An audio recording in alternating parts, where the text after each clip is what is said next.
राम बाली को पछपुटू कौन पाई मारले यहाँ गोटे बहुत बड़ क्वेश्चन सब क्वेश्चन पचरा जाए जो मैंने आम हिस्ट्री विश्वास करती से मैंने यहाँ गोटे पावर कार्ड हिसाब से यूज करती कि ये जगह कुआड़े जाइला तुम मर्यादा पुरुषोत्तम मर्यादा सी कौन भूली जाइए क्षत्रिय धर्म अनुसार जन योद्धा सब आउ गोटे योद्धार सामने छिड़ा युद्ध कर राम बाली को पछपुटू मारे किपर यही जिन को आज आम बुझा प्रकृत में राम बाली सहित कौन युद्ध ही करुन से समय समग्र भारत वर्षर चक्रवर्ती सम्राट होउछन्ति भरत।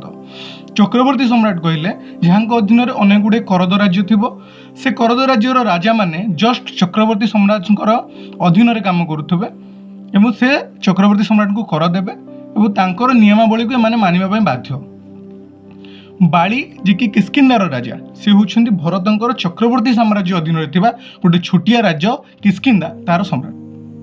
से समय बाली कौन कर रुमा जी के होउछन्ति तार सान भाई अनुज सुग्रीवंगर पत्नी तांको सहित जोर जबरदस्ती खराब संपर्क रखी एवं भारतीय परंपरा अनुसार निज सान भाईर स्त्री सहित जबरदस्ती खराब संपर्क रखा गोटे अनैतिक कार्य और एथपाई मृत्युदंड ही दि जाए से समय जहाँ रीति रिवाज था से अनुसार।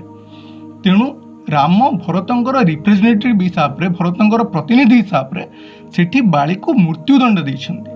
आ दंड देला बेले कौन से निर्दिष्ट नियम न थाए कि तुम पछुरु मारी पारिबो नाही। राम सेठी बाली सहित तो युद्ध ही करि नाहंती तो हिस्ट्री को क्रिटिसाइज करबा आगु हिस्ट्री को पढ़िबा दरकार।